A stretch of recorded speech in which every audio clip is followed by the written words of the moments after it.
దక్షిణ నాయకులు మా ఆవిడ దగ్గర లేదు కదండి అని ఏమైనా పొరపాటు పడ్డాడా?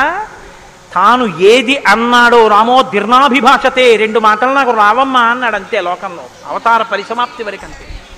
అలా ఉండగలిగిన వాడు ఉన్నాడా? ఆత్మవాన్కో జితక్రోధో, కోపాన్ని గెలిచిన వాడు ఉన్నాడా? కోపాన్ని గెలవడం ఏమిటండి? అది ఏమైనా ఎదురుగుండా వచ్చి నిలబడుతుందా క్రోధం? ఎలా గెలుస్తారు అంటే క్రోధం ఎక్కడి నుంచి వస్తుందో మూలస్థానాన్ని గుర్తెరగడం, వికార కారణాన్ని తెలుసుకోవడమే క్రోధాన్ని గెలవడం. అంటే మీరు చూడండి, నాకండి ఎంత కోపం వచ్చేసిందో అంటాడు. ఎంత కోపం వచ్చేసిందోకి ఎక్కడి నుంచి వచ్చింది? ఇక్కడి నుంచే రావాలి కోపం. ఇక్కడి నుంచి రావడానికి అనువైన అవకాశం, వాతావరణం నువ్వు ఇస్తే రావడానికి సిద్ధంగా ఉంటుంది. మంట పుట్టడానికి సిద్ధంగా ఉన్నట్టు ఉంటుంది అది. నువ్వు అది పుడితే ఎంత వికారంగా ఉంటావో, నీ ముఖం ఎలా ఉంటుందో, ఎంత జేవురించుకుని ఉంటుందో, ఎలా అరుస్తావో, నీ చేతులు ఎలా ఉంటాయో ఓసారి ఆ టైంలో వీడియో తీసి చూసుకో ఎలా ఉంటుందో. అసహ్యం వేస్తుంది మన మీద. మనకి అదేంటంటే అలా ఉన్నాననిపిస్తుంది. ఇన్ని వికారములు ఇది వస్తే వస్తున్నాయని తెలుసుకొని అది రాకుండా తొక్కి పెట్టగలిగిన వాడు ఉన్నాడా? అలా ఉంటే జితక్రోధో, అలాంటి వాడు ఉన్నాడయా లోకంలో? ఆత్మవాన్కో జితక్రోధో ద్యుతిమాన్కో, అపారమైనటువంటి కాంతి కలిగిన వాడు ఉన్నాడా? ద్యుతిమాన్కో ననసూయక, అసూయని గెలిచిన వాడు ఉన్నాడా? తనకన్నా గొప్పవాడు కనపడితే ఆహాహా మహాత్ములు ఎంత గొప్ప పరిశ్రమ చేశారో, ఇంత గొప్పవాడు అయ్యాడని నమస్కారం చేసి తెలుసుకోవాలి. తనకన్నా తక్కువవాడు కనపడితే ఈశ్వరానుగ్రహంతో ఈయన వృద్ధిలోకి రావాలనగలగాలి. కిందవాడిని చూసి అహంకరించకూడదు, పైవాడిని చూసి అసూయ పడకూడదు. ఈ 2 ఉన్నవాడు ఉన్నాడా? ద్యుతిమాన్కో ననసూయక కస్య బిభ్యతి దేవాశ్చ జాత రోషస్య సంయుగే. కోపం లేని వాడికి కోపం ఎలా వస్తుంది మరి? అంటే కోపం తెచ్చిపెట్టుకున్నట్టు నటిస్తాడు అంతే. ఎందుకు నటించాలి? ఏదో పని చక్కబెట్టాలంటే కోపం వచ్చినట్టు ఒకసారి ఇలా అంటాడు. అనేటప్పటికి అమ్మ బాబు ఆయన కోపం వచ్చిందంటే హడిలిపోయి అందరూ జాగ్రత్తగా ఉంటారు. ఎవరికి కోపం వచ్చిందని అనిపిస్తే 33 కోట్ల మంది దేవతలు కూడా వణికిపోతారో అలా కోపాన్ని తెచ్చిపెట్టుకునేవాడే తప్ప అసలు కోపం రావడం అన్నది లేనివాడు లోకంలో ఉన్నాడా? అలాంటి వాడు ఎవడైనా ఉంటే ఎప్పుడో ఉన్నాడని చెప్పద్దు. ఇప్పుడు ఉన్నాడా? నేను చూడ్డానికి వీలుగా ఉన్నాడా? ఈ కాలంలో ఉన్నాడా? ఉంటే అటువంటి వాడి గురించి నాకు చెప్పు, నాకు వినాలని ఉందండి. ఇప్పుడు వస్తోంది రామాయణం. ఇప్పుడు చెప్పాలి. నారదుడు ఎవరో తెలుసా? ఆయన రాముడే. ఆయన ఇల్లాలే నీ దగ్గరుంది, ఆయన బిడ్డలే నీ దగ్గర ఉన్నారు. వాల్మీకి మహర్షి ఆయనే అయోధ్యాధిపతి, ఆయనే రామచంద్ర ప్రభువు అని చెప్తే వాల్మీకి పొంగిపోవాలి కదండి. రామాయణ ఆవిర్భావం జరుగుతోందన్నమాట. ఇవాళ రామాయణం పుడుతోంది. ఆ సన్నివేశంలో ఉన్నాం మనం. ఇప్పుడు ఈ మాటలు అడిగితే వాల్మీకి మహర్షి చాలా చమత్కారమైనటువంటి జవాబు ఒకటి చెప్పారు. ఆయన అన్నారు, బహవో దుర్లభాశ్చైవ ఏత్వయా కీర్తితా గుణాః మునే వక్షామ్యహం బుద్ధ్వా తైర్యుక్త శ్రూయతాన్నరః. చాలా క్లిష్టమైనటువంటి ప్రశ్న ఒకటి అడిగావు. సాధారణంగా లోకంలో మానవుల్లో నువ్వు అడిగినటువంటి 16 గుణములు ఒక వ్యక్తి యందు ప్రకాశించేటటువంటి వాడు ఉండడు. కాబట్టి ఇప్పుడు ఎవరై ఉండాలి? నరోత్తముడై ఉండాలి, సాక్షాత్ శ్రీ మహావిష్ణువై ఉండాలి. అటువంటి వాడే కాని నరుడిగానే ఉన్నాడు ఇప్పుడు. ఆయన విష్ణు అంటే ఆయనే అంగీకరించాడు. ఆయన నేను నరుణ్ణి అంటాడు, నేను దాశరథిని అంటాడు, నేను దశరథ మహారాజు కొడుకునయ్యా అంటాడు. నరుడిగా ఈ లోకంలో తిరుగుతున్నవాడు ఉన్నాడు. అటువంటి వాడి గురించి చెప్తాను, జాగ్రత్తగా వినన్నాడు. ఇది సంక్షేప రామాయణం. 100 శ్లోకాలతో ఇక్కడ ప్రతిరోజు సంక్షేప రామాయణం జరుగుతోంది అని అన్నారే. సంక్షేప రామాయణాన్ని పెద్దలు సంప్రదాయంలో ఏమని పిలుస్తారో తెలుసా అండి? మాలామంత్రము అని పిలుస్తారు. ఎందుకంటే శారదా తిలకము అని మంత్రాల గురించి చెప్పేటటువంటిది, బీజాక్షరాల గురించి చెప్పే విషయం ఒకటి ఉంది. అందులో 10 అక్షరాలు మంత్రంలో దాటిపోతే దాన్ని మాలామంత్రములని పిలుస్తారు. 100 శ్లోకములతో ఉన్న సంక్షేప రామాయణం మాలామంత్రం. అందుకే సంక్షేప రామాయణాన్ని పారాయణ చేస్తే అది రక్షణ చేస్తుంది. మననాత్ త్రాయితే ఇది మంత్ర. దాన్ని మననం చేస్తే అది కాపాడుతుంది. సంక్షేప రామాయణం కూడా అలా కాపాడుతుంది. సద్గురువైనటువంటి నారద మహర్షి నోటిలోంచి పుట్టింది సంక్షేప రామాయణం. మహానుభావుడు నేను చెప్తున్నానయ్యా విను అని చెప్తున్నాడు. ఇక్ష్వాకు వంశ ప్రభవో రామో నామ జనైశ్రుతః నియతాత్మా మహావీర్యో ద్యుతిమాన్ ధృతిమాన్ వసీ. ఇక్ష్వాకు వంశ ప్రభవో, ఇక్ష్వాకు వంశంలో పుట్టినవాడు ఉన్నాడయ్యా. మీరు ఈ మాట వినాలి. మొట్టమొదట ఎవరైనా రాముడు అని చెప్పలేదు. ఎవరని చెప్పాడు? ఇక్ష్వాకు వంశంలో పుట్టినవాడు ఉన్నాడు అన్నారు. ఒక వంశం తరించిపోతుంది, ఒక వంశం పేరు శాశ్వతత్వాన్ని పొందుతుంది. అది మొదట ఇక్ష్వాకు వంశం, తర్వాతది రఘువంశం. రఘువు పుట్టిన తర్వాత దాన్ని రఘువంశం అన్నారు. వంశం మారిపోలేదు, కానీ వంశం పేరు రఘువంశం అయిపోయింది. ఎలా అయిపోయింది అంటే రఘువు గొప్పతనం అటువంటిది, ఆయన పేరుతో వంశాన్ని పిలిచారు. ఆ వంశంలో పుట్టాడు రామచంద్రమూర్తి. అంత గొప్ప వంశంలో పుట్టాడయా. ఇప్పుడు వంశానికి గొప్పతనం ఎక్కడి నుంచి వచ్చింది? పుట్టి అలా ప్రవర్తించగలిగిన వాళ్ళ వల్ల వస్తోంది. ఇక్ష్వాకు వంశ ప్రభవో రామో నామ జనైశ్రుత. ఆయనని జనులందరూ రాముడు అని పిలుస్తూ ఉంటారు. రామో నామ జనైశ్రుత. ఎందుకని? రమయతీతి రామ, ఆయన అందరినీ ఆనందింపచేస్తాడు. రమంతే అస్మిన్ ఇతి రామ, ఆయన యందు యోగులు రమిస్తారు. యోగులు రమించడం అంటే బాహ్యంలో తిరిగేటటువంటి మనస్సుని బుద్ధిని నిగ్రహించి వెనక్కి తిప్పి ఆత్మలోకి దింపి తాను ఒకటిగా నిలబడిపోయి పొందేటటువంటి ఆనందమేదో అది సాకారమును పొందితే రాముడు. కాబట్టి యోగులు రమించేటటువంటి స్వరూపమేదో దానికి రామ అని పేరు. కాబట్టి రామో నామ జనైశ్రుత నియతాత్మా మహావీర్యో ద్యుతిమాన్ ధృతిమాన్ వసీ. నువ్వు చెప్పినటువంటి గుణములన్నీ ఉన్నవాడు, దానితో పాటుగా వసీ ఇంద్రియములను నిగ్రహించినటువంటి వాడు. ఇంద్రియాల్ని నిగ్రహించడం అన్న మాట మీరు రామాయణంలో చాలా జాగ్రత్తగా గమనించి తెలుసుకోవలసి. ఇంద్రియాల్ని నిగ్రహించడం అంటే ఏమిటో తెలుసా అండి? మనసు దేన్ని చూస్తే, దేన్ని వింటే కదిలిపోతుందో, ప్రశాంతంగా ఉన్నది అలజడిని పొందుతుందో, దాన్ని చూడకుండా దాన్ని వినకుండా బలవంతంగా నిగ్రహించడం ఎటువంటిదో తెలుసా అండి? ఒక త్రాచుపాం అలా వెళ్ళిపోతుంది, గభాల్ని ఇలా చూశాడు, అయ్య బాబోయ్ త్రాచుపాము పెద్ద గెంతు గెంతాడు. అది అకస్మాత్తుగా ఏమైందంటే ఆ గెంతడంలో త్రాచుపాము యొక్క పడగ మీద 2 కాళ్ళు వేసి తొక్కాడు. ఇప్పుడు త్రాచుపాము తల పైకి ఎత్తలేకపోతుంది.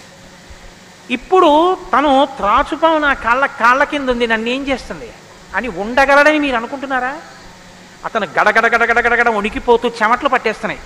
ఎందుకంటే నేను త్రాచుపాము మీద ఉన్నాను, అది తోక కదుపుతోంది, తోకతో కాళ్ళు చుడుతోంది. ఈ కంగారులో ఏం చేస్తాడంటే త్రాచుపాము మీద తాను నిలబడి ఉండగా ఇక త్రాచుపాము తను ఏం చెయ్యలేదన్న స్థితిలో ఉన్నా ఎప్పుడో ఒకప్పుడు త్రాచుపాము మీద కాలు తీసేస్తాడు, కంగారు పడిపోయి తీసేస్తాడు.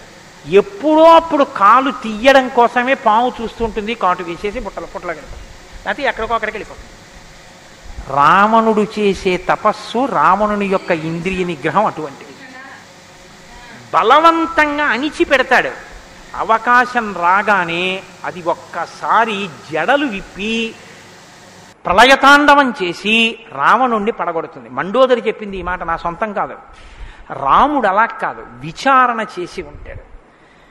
అర్థమనర్థం భావయ నిత్యం అంటారు శంకరాచార్యుల వారు. నారీస్తన భరణాభీదేశం దృష్ట్యా మాగా మోహావేశం ఏతత్ మాంసవసాది వికారం మనసి విచింత్య వారం వారం అంటారు. మనసు దేని చేత కదిలిపోతోందో దాని యథార్థ స్వరూపాన్ని బాగా విచారణ చేస్తారు. విచారణ చేసి ఈ పాటి దానికా నా ఒంట్లో ఉన్నటువంటి శక్తి అంతటినీ ఖర్చు చేసేస్తున్నాను అని మనసుని మరల్చే ప్రయత్నం చేసి ఆ వస్తువు తన కళ్ళ ముందు కనపడినా ఇంకా ఆయన మనసు చెక్కు చెదరదు, ఆ స్థితిని పొందుతారు. ఇది శంకరాచార్యులు వారు నేర్పుతారు లోకానికి. గురువు చెప్పే మాట అంటే అలా ఉంటుంది.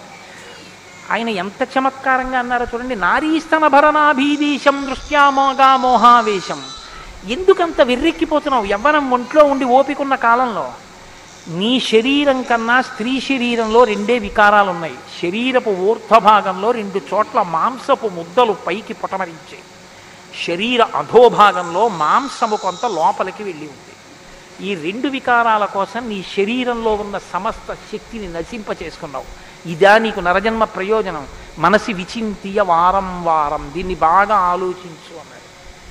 ఇది పట్టుకుందనుకోండి, కంటిని మనసుని కంటితో చూడడం వల్ల కదపగలిగిన మనసుకి ఇప్పుడు ఆ వస్తువు కనపడినా ఇక మనసు కదలదు. ఇది ఇంద్రియ నిగ్రహం అంటే. ఇంద్రియాలని జయించడం అంటే ఇది రాముడు. అందుకే ద్యుతిమాన్ వసీ, అపారమైన శక్తితో ఉంటాడు, సంకల్పశక్తితో ఉంటాడు, ఇంద్రియములను జయించిన వాడై ఉంటాడు. బుద్ధిమాన్ నీతిమాన్ వాగ్మి శ్రీమాన్ శత్రునిబర్హణ విపులాంసో మహాబాహు కంబుగ్రీవో మహాహను. నిజంగా శ్రీరామాయణాన్ని ప్రతి శ్లోకం ప్రతి మాట వ్యాఖ్యానం చేస్తే 42 రోజులు ఏంటండి? నేను రిటైర్ అయిపోయే వరకు చెప్పినా శ్రీరామాయణం అయ్యేదేం కాదు, కానీ ఏదో 42 రోజుల్లో పూర్తి చేశాను అనిపించుకోవడం అంతే. కాబట్టి బుద్ధిమాన్ నీతిమాన్ వాగ్మి అన్ని విద్యలు తెలుసున్నవాడు, శ్రీమాన్ ఐశ్వర్యం ఉన్నవాడు, శత్రు నిబర్హణ శత్రువులను నిగ్రహించగలిగినవాడు, విపులాంసో ఎత్తైన మూపున్నవాడు, మహాబాహు బలిశిర బాహువులున్నవాడు, కంబుగ్రీవో శంఖం వంటి కంఠం ఉన్నవాడు, మహాహను చెక్కిళ్ల పైభాగం చాలా ఉన్నతంగా ఉన్నటువంటి వాడు. అటువంటి మహానుభావుడు ఈ లోకంలోనే ఉన్నాడు. ప్రజాపతి సమశ్రీమాం ధాతారిపురిషూదన రక్షితా జీవలోకస్య ధర్మస్య పరిరక్షిత రక్షితా స్వస్య ధర్మస్య స్వజనస్య చ రక్షిత వేద వేదాంగతత్వజ్ఞో ధనుర్వేదే చ నిస్థితః. ఎంత గొప్పగా మాట్లాడారండి నారద మహర్షి. నిజంగా ప్రజాపతి సమశ్రీమాన్, ఈ ప్రపంచాన్నంతటినీ పోషించగలిగినటువంటి వాడు సాక్షాత్ శ్రీ మహావిష్ణువు. ధాతా రిపునిషూదన శత్రువులను నిగ్రహించగలిగినవాడు, రక్షితా జీవలోకస్య ఈ లోకాలన్నింటినీ రక్షించగలిగినవాడు, ధర్మస్య పరిరక్షిత ధర్మాన్ని రక్షించేటటువంటి వాడు. ధర్మాన్ని రక్షిస్తాడు కాబట్టి అధర్మాన్ని నిగ్రహిస్తాడు కూడా. ధర్మస్య పరిరక్షిత రక్షిత స్వస్య ధర్మస్య తన ధర్మాన్ని తాను రక్షించుకుంటాడు. రక్షిత స్వస్య ధర్మస్య స్వజనస్య చ రక్షిత అందరినీ రక్షిస్తే మరి స్వజనులు ఎవరు అంటే ఆయననే నమ్ముకుని ఉన్న వాళ్ళెవరో ఆ వారి రక్షణ యందు మరింత అప్రమత్తంగా ఉండేటటువంటి స్వరూపం ఉన్నటువంటి వాడు. అటువంటి వాడు సచ సర్వగుణోపేత కౌసల్యానందవర్ధన సముద్ర ఇవ గాంభీర్యే ధైర్యేణ హిమవానివా. ఇందులోంచేనండి వాల్మీకి మహర్షి చెప్పిన శ్లోకాల్లోంచే తర్వాత ఉపమానాలన్నీ వచ్చాయి. ఇప్పటికీ మనం చూడండి, ఆయన మేరునగ ధీరుడండి అంటాం. ఆయన్ని పోల్చి చెప్పేటప్పుడు హిమవత్ పర్వతము వంటి వాడు, సముద్రము వంటి గాంభీర్యం ఉన్నవాడు అని చెప్పారు నారద మహర్షి. సముద్రం చూడండి ఎంత గంభీరంగా ఉంటుందో. సముద్రం కడుపులో ముత్యాలు, రత్నాలు, వజ్రాలు ఇన్నుంటాయి. ఇన్ని ఉన్నా కప్పి ఉంచుతుంది. సముద్రంలో బడబాగ్ని ఉంటుంది, కానీ తాను మాత్రం చల్లగా ఉంటుంది.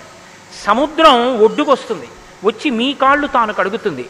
శాతకానిది ఎదురొచ్చి మీ కాళ్ళు కడిగిందని మీరు ధూర్తతనంతో లోపలికెడితే మిమ్మల్ని తనలో కలుపుకుంటుంది. ఎదురొచ్చి మీ దగ్గరికి వస్తోంది కదా అని మీ కాలి చెప్పు తీసి అందులో వేస్తే తీసుకొచ్చి అవతల పారేస్తుంది ఒడ్డున. ఇది సముద్రం యొక్క గాంభీర్యం. తాను ఉప్పు కయ్యగా ఉంటుంది, పర్వదిన స్నానానికి పనికొస్తుంది. ఇన్నిటిని కప్పిపుచ్చి నిలబడగలిగినటువంటి స్వరూపం సముద్రం.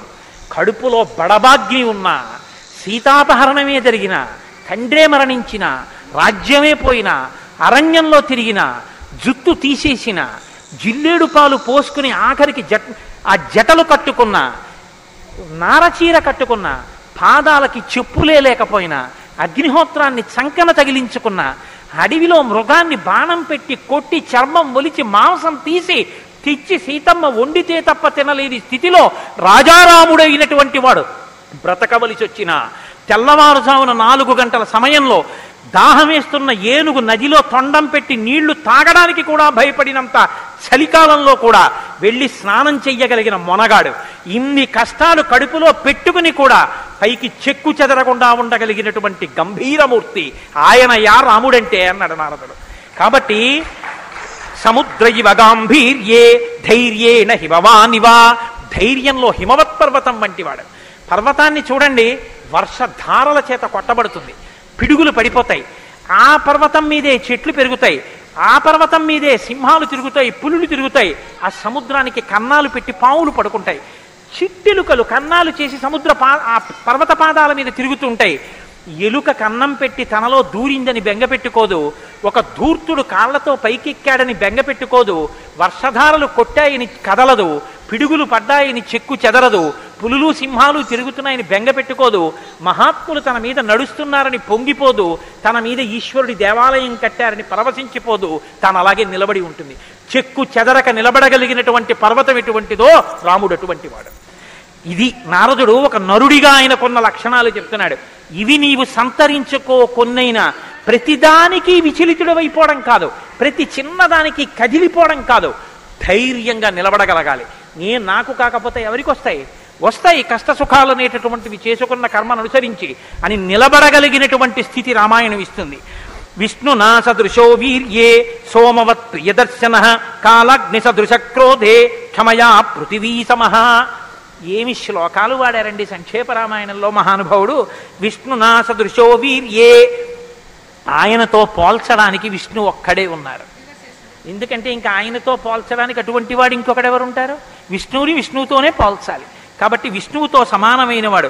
సోమవత్ ప్రియదర్శన, బాణం పట్టుకుని ఎదురుగుండా ఉన్న వాళ్ళ లక్షల మంది కంఠాలు తెగకోసినా సరే భక్తులైన వారికి మాత్రం ఆ స్వరూపాన్ని దర్శనం చేస్తుంటే ఎంత సంతోషంగా ఉంటుందో. కాబట్టి సోమవత్ ప్రియదర్శన. లోకంలో మూడిటిని ఎంత చూసినా చూడబుద్ధే వేస్తుంది. ఎంత చూడండి చూడబుద్ధి వేస్తుంది. అందుకే పార్వతీదేవి వినాయకుడికి ఏనుగు ముఖం పెట్టించింది. పసిపిల్లలకి కూడా సంతోషం కల్పించేవి మూడు ఏమిటో తెలుసా అండి? గజముఖం, చంద్రబింబం, సముద్రం. మీరు సముద్రపు తోటికి వెళ్ళి ఎంతసేపు కూర్చోండి, ఎంతసేపు చూస్తున్నా సముద్రాన్ని అలా చూడాలనే అనిపిస్తుంది. చీకటి పడిపోయిన తర్వాత సముద్ర ఘోష అదో సంతోషం, వస్తున్న కెరటాలు అదో సంతోషం, చీకటి పడ్డాక దీపాలతో దూరంగా వెళ్ళిపోతున్న ఓడ అదో సంతోషం, సూర్యోదయానికి సముద్రం ఆకాశం కలిసినట్టుగా ఉన్న చోట ఉదయిస్తున్న సూర్యబింబం అదో సంతోషం, ఆ పడుతున్న ఎర్రకాంతి అదో సంతోషం, సూర్యాస్తమయానికి సముద్రంలో కృంగిపోతున్నట్టుగా ఉన్న సూర్యుడు అదో సంతోషం. తిక్కన గారు విరాట పర్వంలో అంటారు, రాత్రి అయ్యేటప్పటికి ఆకాశం ఎలా ఉందంటేట మంచి సంపన్నుడైన గృహస్థు ఇంట్లో అలంకారం చేసినటువంటి పడకలా ఉందిట, దాని మీద పువ్వులు అవన్నీ వేస్తే ఎలా ఉందో అలా ఉందిట. సూర్యోదయానికి ఉన్నటువంటి ఆకాశం ఎలా ఉందంటేట తెల్లవారిన తర్వాత 10 మంది చూస్తే దృష్టిదోషం కలుగుతుందని ఆ ఇంటి ఇల్లాలు దుప్పటి మీద ఉన్న పువ్వులు అవే అన్నీ పోయేటట్టు ఒక్కసారి 2 చేతులతో ఇలా దులిపేస్తే అన్నీ పోయిన తర్వాత దుప్పటి ఎలా ఉందో ఆకాశం ఎలా ఉంది తెల్లారాకంటారు. అలా ఆ సముద్రాన్ని చూస్తుంటే ఎంత అందంగా ఉంటుందో. పసిపిల్లల దగ్గర నుంచి కవుల వరకు జ్ఞానుల వరకు సముద్రం ఆనందమే. పసిపిల్లాడికి ఏం తెలిసనే ఆనందం, వృద్ధుడికి ఏం తెలిసనే ఆనందం. అందరూ సముద్రపు వెళ్ళికి వెళ్ళి ఆనందం పొందుతారు. ఆఖరికి తుఫాను సమయంలో సముద్రం చూడడం అదో సంతోషం కొంతమందికి. కాబట్టి సముద్రం. 2 చంద్రబింబం. చంద్రబింబాన్ని ఎంతసేపు చూడండి సంతోషం. రామాయణంలో వాల్మీకి మహర్షి వర్ణిస్తారు సుందరకాండలో చంద్రబింబాన్ని, ఏమి వర్ణనలో ఆ సర్గలు. కాబట్టి చంద్రబింబం. 3 ఏనుగు. ఏనుగు చూడండి, వెంకటాచల క్షేత్రానికో తిరుత్తణియో వెడితే ఆ ఏనుగు ముందు నించుంటే పిల్లల్ని ఎంతసేపు నించోబెట్టండి సంతోషమే. ఆ తొండం ఇలా ఇలా ఆడిస్తూ ఆ ఏనుగు అలా నిలబడి అరటిపండు ఎత్తి నోట్లో పెట్టుకుని ఆ దుమ్ము తీసి మీద పోసుకొని స్నానం చేసి తెల్లటి దంతాలు, దాని స్వరూపం, దాని చిన్ని చిన్ని కళ్ళు, దాని వెంట్రుకలు, దాని తోక, పెద్ద పెద్ద కాళ్ళు, ఇంతంత గోళ్ళు, గుండ్రంగా పాదాలు. ఆ ఏనుగుని ఎంతసేపు చూసినా అబ్బా ఇంకేం చూస్తానులేండి అనిపించదు, అలా చూడబుద్ధి వేస్తుంది. అలా చూడబుద్ధి వేస్తుంది. కాబట్టి ధ్యానం చేసేటప్పుడు ముందు గణపతి యొక్క ముఖాన్ని తదేకంగా చూస్తే ఆ ధ్యాన నిష్ట చేత విఘ్నములు తొలగిపోతాయి. కాబట్టి పరమేశ్వరుడు అందరూ తొందరగా దృష్టి పెట్టి చూడడానికి వైముఖ్యం కలగనటువంటి ముఖాన్ని నా కొడుక్కి పెడితే అందరికీ ఉపకారం జరుగుతుందని ఏనుగు తలకాయ తీసుకొచ్చి వినాయకుడికి పెట్టాడు. అది కారణం. వినాయకుడికి ఏనుగు తలకాయ ఉండడానికి కారణాల్లో అదొకటి. కాబట్టి నా సదృశో విష్ణు నా సదృశో వీర్యే సోమవత్ ప్రియదర్శన కాలాగ్ని సదృశ క్రోధే. క్రోధం, కోపం వచ్చిందా, కాలాగ్ని ఎటువంటిదో అటువంటి వాడు. క్షమయా పృథివీ సమః. ఈ భూమికి ఎంత ఓర్పో రాముడికి అంత ఓర్పు. నిద్రలేస్తూనే భూమిని తంతాం, భరిస్తుంది. మలమూత్రాలు భూమి మీద విసర్జిస్తాం, భరిస్తుంది. ఉమ్మి భూమి మీద వేస్తాం, ఊరుకుంటుంది. పోనీ ఏదో పొరపాటున వచ్చింది వేరు, కావాలని ఒక రకమైన తాంబూలం వేసుకుని బొమ్మడమే ప్రయోజనంగా నెత్తురు కక్కుకునేవాడు కక్కుకున్నట్టు భూమి మీద ఎర్రటి మరకలు పడేటట్టు అదే పనిగా ఉమ్మి వేసేటటువంటి వాడిని కూడా భరించినటువంటి భూమాత యొక్క ఓర్పుని ఎంత స్తోత్రం చేయాలి నిజంగా. కాబట్టి అన్నం కావాలి, నాగలి పెట్టి అమ్మ గుండెల మీద చీరుతాం. ఇల్లు కట్టుకోవాలి, శంకుస్థాపన పేరుతో గుణపాలు పెట్టి అమ్మ గుండెల మీద గుచ్చుతాం. ఆఖరికి ఇంత సంపాదించి ఇంత కీర్తి తెచ్చి మా నాన్నగారు, మా బాబాయ్ గారు, మా మేనమావ, మా ఆయన ఇన్ని బంధుత్వాలు పెట్టుకున్న వాళ్ళు ఆ ఊపిరి ఆగిపోగానే తీసుకెళ్లి బయట చిరిగిపోయిన బొంతో చాపో వేసి పడుకోబెట్టి కొత్త చాప తెచ్చి 4 కర్రలకేసి తాడేసి కట్టి తీసుకెళ్ళిపోతుంటే ఆఖరణ పుచ్చుకునేది ఈ తల్లి ఒక్కతే. ఎవ్వరు ఇంట్లో ఒక్క రాత్రి కూడా ఉంచుకోరు. యావత్ పవనో నివసతి దేహే తావత్ పృచ్చతి కుశలంగేహే గతవతి వాయౌ దేహాపాయే భార్యా బిభ్యతి తస్మిన్ కాయే అంటారు శంకర భగవత్పాదులు. అటువంటి ఈ తల్లిది ఎంత ఓర్పో, ఎన్ని అపచారములు చేసినా కూడా కడుపులో పెట్టుకునేటటువంటి అమ్మ స్వరూపమైనటువంటి భూమికి ఎంత ఓర్పుందో అంత ఓర్పు కలిగిన వాడయ్యా రామచంద్రమూర్తి. కాబట్టి ధనదేన సమస్యాగే సత్యే ధర్మ ఇవాపరః. కుబేరుడు ఎంతటి ధనవంతుడో అంతటి మహానుభావుడు, అటువంటి త్యాగం ఉన్నవాడు. సత్యే ధర్మ ఇవాపరః. సత్యము ధర్మము ఒకదాన్నొకటి ఎలా కాపాడుకుని రక్షించుకుంటాయో అలా రక్షించి కాపాడగలిగినటువంటి వాడు. తమేవం గుణ సంపన్నం రామం సత్యపరాక్రమం. ఇన్ని గుణములు కలిగినటువంటి రామచంద్రమూర్తి సాక్షాత్తుగా సత్యపరాక్రముడైనటువంటి వ్యక్తి. ఆయన పరాక్రమం సత్యమే పరాక్రమముగా కలిగినటువంటి వాడు. అటువంటి వాడు రామచంద్రమూర్తిని ఆ రాముని యొక్క కథని సంక్షేపంగా చెప్పారు. సంక్షేపంగా అంటే వివరంగా కాదు, బాగా గుర్తుపెట్టుకోండి. వివరంగా చెప్పలేదు, కేవలం ఏదో విహంగ వీక్షణం అంటారు చూసారా, ఒక్కసారి స్థాళీపులాక న్యాయంగా ఒకసారి అలా చెప్పేశారు. అది ఎంత తేలిగ్గా చెప్పేశారంటే సజగామ వనం వీర ప్రతిజ్ఞామనుపాలయన్ పితుర్వచన నిర్దేశాత్ కైకయ్యాః ప్రియకారణాత్ అంటూ కానీ సంక్షేప రామాయణ శ్లోకాలండి, అవి నిజంగా మంత్రాలే. దశరథ మహారాజు గారు లేక లేక లేక లేక సంతానం కలగలేదని బెంగ పెట్టుకుని అశ్వమేధయాగం చేసి తన పాపాన్ని పోగొట్టుకుని పుత్రకామేష్టి చేస్తే యజ్ఞపురుషుడు ఆవిర్భవించి ప్రసాదాన్ని ఇస్తే ఆ పాయసాన్ని అనురూపలైనటువంటి తన భార్యలు స్వీకరిస్తే పెద్ద భార్య అయినటువంటి కౌసల్యాదేవి యొక్క గర్భాన్ని జనించినటువంటి సాక్షాత్తు విష్ణుస్వరూపుడైన ధర్మాత్ముడైన రామచంద్రమూర్తి పినతల్లి అయిన కైకమ్మ 14 సంవత్సరములు అరణ్యవాసం చేసి రాజ్యాభిషేకాన్ని విడిచిపెట్టుకోవాలి రామచంద్రమూర్తిని 2 వరములు రాత్రికి రాత్రి దశరథ మహారాజు గారిని అడ్డుపెట్టి నిగ్రహిస్తే తండ్రిని సత్యవాక్యమునందు నిలబెట్టడం కోసమని రామచంద్రమూర్తి రాజ్యాన్ని పరిత్యజించి నారవస్త్రాలు కట్టుకుని చెప్పులు కూడా విడిచిపెట్టి మహానుభావుడు అరణ్యానికి బయలుదేరి వెళ్ళిపోతున్నారు. ఆ వెళ్ళిపోతున్నటువంటి సమయంలో రామశ్చ దయితా భార్యా నిత్యం ప్రాణ సమాహిత జనకస్య కులే జాతా దేవమాయేవ నిర్మిత సర్వలక్షణ సంపన్నా నారీణాం ఉత్తమావధ సీతాప్యనుగత రామం శిశినం రోహిణీ యథా. సాక్షాత్తుగా దేవమాయయే లోకంలో ఉన్న సౌందర్యమంతా రాశీభూతమై ఒక స్త్రీ రూపంలో వచ్చిందా అన్నంతగా కనపడేటటువంటి సీతమ్మ తల్లి, జనక మహారాజు గారి యొక్క పుత్రి, అయోనిజ అయినటువంటి తల్లి, స్త్రీలలో ఉత్తమమైనటువంటి రత్నంగా చెప్పబడినటువంటి తల్లి, సర్వలక్షణ సంపన్న అయినటువంటి సీతమ్మ చంద్రుణ్ణి రోహిణి ఎలా అనుసరిస్తుందో అలా కష్టసుఖాల్లో నీతో కలిసి ఉంటాను తప్ప నేను అంతఃపురంలో ఉండను అని చెప్పి రామచంద్రమూర్తితో కలిసి అరణ్యవాసానికి బయలుదేరింది.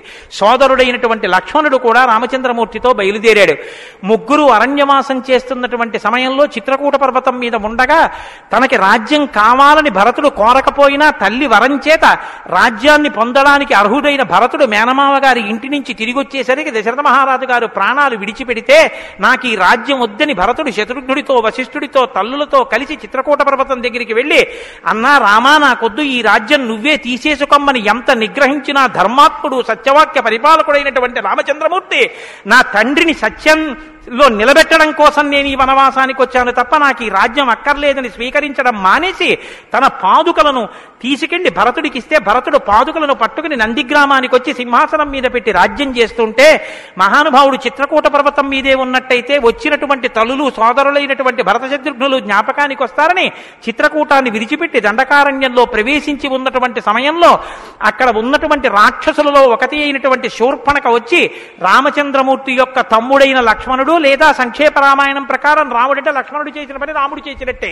అందుకని రాముడి చేత ముకుచెవులు కోయబడితే ఆ శూర్పణక చేత ప్రేరేపింపబడిన కరదూషణాదులు త్రిశిరస్సు అనేటటువంటి 14,000 మంది రాక్షసులు రాముడి మీద దండెత్తి వస్తే తృణప్రాయంగా 14,000 మందిని నిగ్రహించినటువంటి రామచంద్రమూర్తి యొక్క పరాక్రమాన్ని శూర్పణక వల్ల తెలుసుకున్నటువంటి రావణాసురుడు అసూయతో సీతమ్మ తల్లి మీద మోహంతో సీతమ్మ తల్లిని అపహరించి తీసుకుని వెళ్ళిపోతే ఆగ్రహించినటువంటి రామచంద్రమూర్తి శబరిని దర్శనం భోజనం చేసి తర్వాతి కాలంలో సుగ్రీవుడితో స్నేహం చేసి వారిని నిగ్రహించి దశ దిశలకి వానరుల్ని పంపిస్తే దక్షిణ దిక్కుకు వెళ్ళినటువంటి హనుమ సీతమ్మ తల్లి యొక్క జాడ కనిపెట్టి 100 యోజనముల సముద్రాన్ని దాటి ఈవలి ఒడ్డుకు వచ్చి రామచంద్రమూర్తికి సీతమ్మ క్షేమవార్త చెప్తే రామచంద్రమూర్తి నీలుని యొక్క సహకారంతో సముద్రానికి సేతువు కట్టి సముద్రాన్ని దాటి ఆవలి ఒడ్డుకు వెళ్లి లంకారాజ్యంలో వానర సహకారంతో రావణ కుంభకర్ణాది వీరులను నిగ్రహించి తిరిగి మళ్లీ అయోధ్యా పట్టణానికి వచ్చి పట్టాభిషిక్తుడై 11,000 సంవత్సరములు ఈ రాజ్యాన్ని పరిపాలన చేసి రామరాజ్యం ఇలా ఉంటుంది అని చెప్పి లోకానికి చాటి చెప్పిన వాడయ్యా రామచంద్రమూర్తి అంటేని సంక్షేప రామాయణాన్ని కథారూపంగా శ్లోకరూపంగా నారద మహర్షి వాల్మీకి మహర్షికి ఉపదేశం చేశారు. ఉపదేశం చేస్తే సంతోషించారు. ఆ రామరాజ్యం యొక్క గొప్పతనాన్ని 4 శ్లోకాలు వినకపోతే మనం దోషం చేసిన వాళ్ళం అవుతాం. ప్రహృష్టముదితో లోకస్తుష్ట పుష్ట సుధార్మిక నిరామయో హ్యరోగస్యా దుర్భిక్ష భయవర్జిత న పుత్రమరణం కించిత్ ద్రక్షంతి పురుషః క్వచిత్ నార్యాశ్చావిధమా నిత్యం భవిష్యంతి పతివ్రతాః న చాగ్నిభయం కించిత్ ఆప్సుమజ్జంతి జంతవః న మాతజం భయం కించిత్ నాపి జ్వరకృతం తథా న చాపిక్షుద్భయం తత్ర న తస్కర భయం తథా నగరాణి చ రాష్ట్రాణి ధనధాన్యయుతాని చ నిత్యం ప్రముదితాః సర్వే యథా కృతయుగే తథా అశ్వమేధశతైర్రిష్ట తథా బహుసువర్ణకైః. రామచంద్రమూర్తి రాజ్యం చేసేటటువంటి కాలంలో కొడుకులు మరణిస్తే పెద్దవాళ్ళైనటువంటి వాళ్ళు పిల్లలకి ప్రేతకార్యం చేయడం అన్నది లేదు. స్త్రీలు విధవలై భర్త మరణిస్తే జీవించవలసినటువంటి దౌర్భాగ్యం లేదు. అందరూ పసుపు కుంకాలతో భర్త చేతుల మీద వెళ్ళిపోయేవారు. ఎక్కడ అగ్నిభయం ఉండేది కాదు. జంతువులు నీళ్లల్లో మునిగి మరణించడం అనేటటువంటిది ఉండేది కాదు. వాత భయం కానీ, అనారోగ్యాలు కానీ, జ్వరాలు ఏర్పడడం కానీ, భయంకరమైన వ్యాధులు పటమరించడం కానీ, దొంగతనం కానీ, క్షుద్బాధ కానీ, ఆకలితో అలమటించడం కానీ, అశాంతి కానీ లోకంలో ఎక్కడా లేవు. అశ్వమేధాది యాగములను చేసి ఎంతో మంది బ్రాహ్మణులకి బంగారాన్ని దానం చేశాడు. గవాం కోట్యయుతం దత్వా బ్రహ్మలోకం ప్రయాస్యతి అసంఖ్యేయం ధనం దత్వా బ్రాహ్మణేభ్యో మహాయశాః. కొన్ని కోట్ల గోవులు దానం చేశాడు. కొన్ని కోట్ల బంగారు నాణెములు దానం చేశాడు. 10 వర్ష సహస్రాణి 10 వర్ష శతాని చ రామో రాజ్యముపాసిత్వా బ్రహ్మలోకం గమిష్యతి. రామో రాజ్యముపాసిత్వ, రాజ్యాన్ని ఉపాసన చేశాడు మహానుభావుడు. అంత గొప్ప పరిపాలన చేసి 11,000 సంవత్సరముల పరిపాలన తర్వాత బ్రహ్మలోకాన్ని చేరుకున్నాడు. ఇదం పవిత్రం పాపఘ్నం పుణ్యం వేదైశ్చ సంవితం. ఈ రామాయణ కథ ఉన్నదే, ఈ రామాయణ కథ పాపములన్నిటినీ పోగొడుతుంది. ఇది వేదములతో సమానమైనది. యప్పటే రామచరితం సర్వపాపై ప్రముచ్యతే. ఎవరు ఈ రామ కథని వింటున్నారో వాళ్ళకి సర్వ పాపములు తొలగిపోతాయి. సత్యం సత్యం పునఃసత్యం, ఇందులో అనుమానమేమీ లేదు. ఏతదాఖ్యానమాజుష్యం పఠన్ రామాయణం నరః. ఎవరు ఈ రామాయణాన్ని చదువుకుంటున్నారో వింటున్నారో వాళ్ళకి ఆయుష్యం నిలబడుతుంది, అపమృత్యు దోషం తొలగిపోతుంది. సపుత్ర పౌత్ర సగణః ప్రేత్య స్వర్గే మహీయతే. పుత్రుల్ని, కొడుకుల్ని, మనవల్ని చూసిన తర్వాత 3 తరాలు చూసిన తర్వాత సంతోషంతో సుఖశాంతులతో ఇహమనందు జీవించి ఆఖర్ర తేలికగా శరీరం నుంచి ప్రాణం విడిపోయి జీవుడు సంతోషంగా భగవన్నామని చెప్తూ స్వర్గలోకాన్ని చేరుకుంటాడు. ఇంతటి గొప్ప అనుభూతిని, ఐశ్వర్యాన్ని అనుగ్రహించగలిగినటువంటి శక్తి కలిగినటువంటిది రామాయణం. కాబట్టి ఎల్లరూ ఈ రామాయణాన్ని చదువుకోవాలి, వినాలి, ధరించాలి అని నారద మహర్షి వాల్మీకి మహర్షికి చెప్తే తదేక ధ్యానంతో ఆ మాలామంత్రంగా వినపడిన సంక్షేప రామాయణాన్ని విని పొంగిపోయిన హృదయంతో తన్మయత్వంతో ఉన్నటువంటి వాల్మీకి మహర్షి యొక్క స్థితి దగ్గర ఇవాల్టి ఉపన్యాసాన్ని పూర్తి చేస్తున్నారు.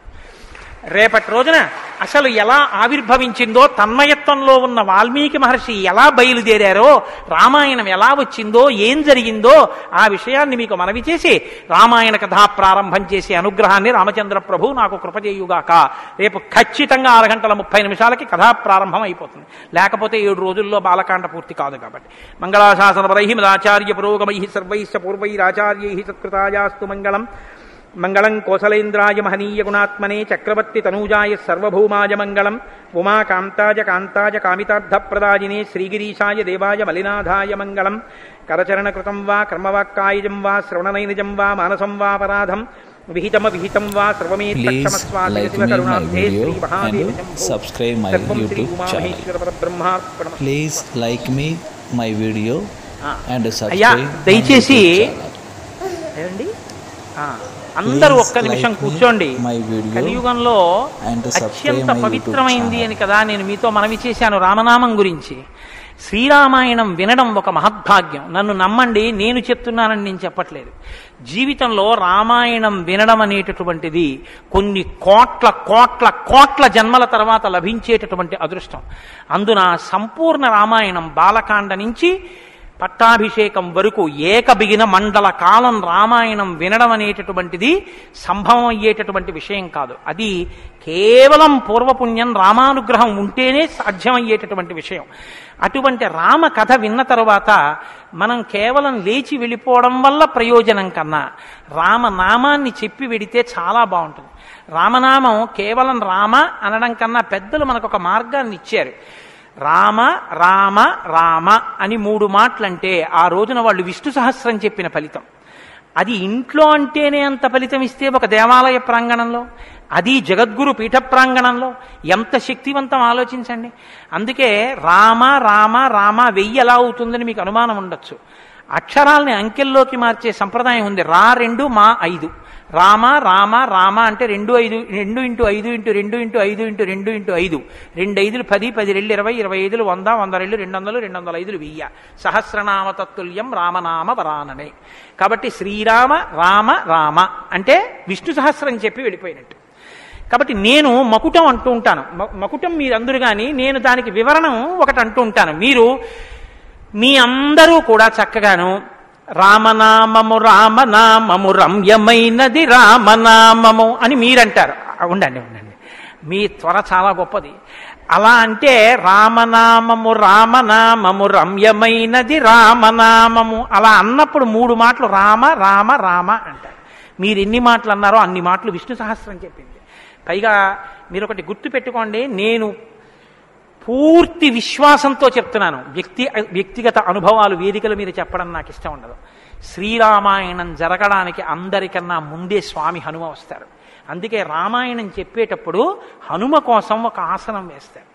ప్రచ్ఛన్న రూపంలో వచ్చి కూర్చుంటారు. అదిగో ఆ ఆసనం, అది రామచంద్రమూర్తి పాదాల దగ్గర ఖాళీగా ఉంచిన ఆసనం ఎవరికంటే హనుమ కొరకు.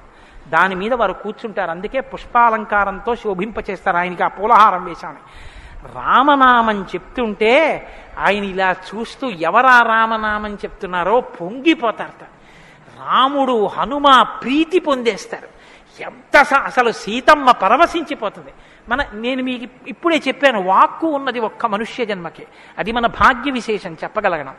రోజు అలాని మీతో నేనేం గంట సేపు చెప్పించను. ఒక్క 11 పర్యాయాలు అందులో నాకు ఏది అనిపించాలనిపిస్తే అవి అనిపిస్తూ ఉంటాను. నేను వివరణతో కూడిన మాట అంటాను, మీరు రామనామము రామనామము రమ్యమైనది రామనామము. నేను గొప్పకి చెప్పట్లేదు, మీతో మాట మనవి చేస్తా. నేను అయ్యప్ప స్వామి దేవాలయంలో సంపూర్ణ రామాయణ ప్రవచనం చేసిన రోజుల్లో ఇది అనిపించేవాళ్ళం. రామాయణం అయిపోయిన తర్వాత రామాయణం సీడీలు ప్రపంచవ్యాప్తంగా అన్ని దేశాలకి వెళ్ళాయి. అయితే అమెరికా నుంచి నాకు ఫోన్లు వచ్చాయి, గురుగారు ఒక్కసారి వినండి అని. వాళ్ళు ప్రతిరోజు రామాయణం వినేటప్పుడు ఖాళీ కుర్చీ వేసి టేప్ రికార్డర్ పెట్టి 6:25 అవుతుంటే కోటేశ్వరరావు ఉపన్యాసానికి వస్తున్నారని భావన చేసుకుని వాళ్ళు టేప్ రికార్డర్ ఆన్ చేసి ఉపన్యాసం వినేసి నేను చెప్తుంటే వాళ్ళు రామనామం చెప్తూ అమెరికాలో వాళ్ళందరూ కలిసి పట్టాభిషేకానికి ఊరేగింపుగా ఉపన్యాసంలో ఎలా చెప్పానో అలా వెళ్ళి పట్టాభిషేకం చేస్తూ వాళ్ళు ఫోన్లో నాకు వినిపించారు. ఎందుకని అంటే నేను సముద్రం దాటి రాను అన్నాను. అందుకని నేను వెళ్ళలేదు పాపం చూడ్డానికి. కానీ ప్రపంచంలో ఎన్ని దేశాలలోనో అలా చెప్పుకుని ఎన్ని కోట్ల రామనామం జరిగిందో, ఎన్ని చోట్ల పట్టాభిషేకాలు జరిగాయో. మళ్ళీ ఆనాడు సంపూర్ణ రామాయణం చెప్పించాడు రామచంద్ర ప్రభు. ఈనాడు మళ్ళీ గుంటూరు శారదాపీఠంలో చెప్పగలుగుతున్నాం. కాబట్టి మీ అందరూ కూడా చక్కగా భక్తి శ్రద్ధలతో చెప్పండి. ఒక సంప్రదాయానికి దీన్ని ఆవిష్కరిస్తున్నాం. ఇవాళ మీ అందరికీ కూడా దీన్ని బహుమానం చేస్తారు. మీ అందరూ కూడా చక్కగా ప్రతిరోజు దీన్ని తీసుకొచ్చి రోజు ఇందులోంచి నామాలు చదువుకోవచ్చు, మీ ఇంటి దగ్గర కూడా చదువుకోవచ్చు. ఇవాళ మాత్రం నేను చెప్పింది మకుటని చెప్పండి.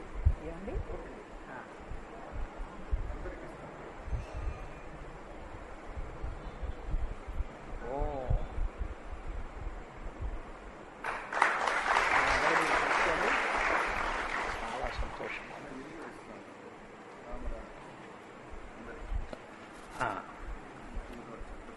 108 నామాల్లో సంపూర్ణ రామాయణం నామరామాయణం అని ఇది కూడా మీకు బహుమానం చేస్తున్నారు. ఇది కూడా మీరు చదువుకోవచ్చు. రండి గోపాలకృష్ణ గారు తీసుకోండి.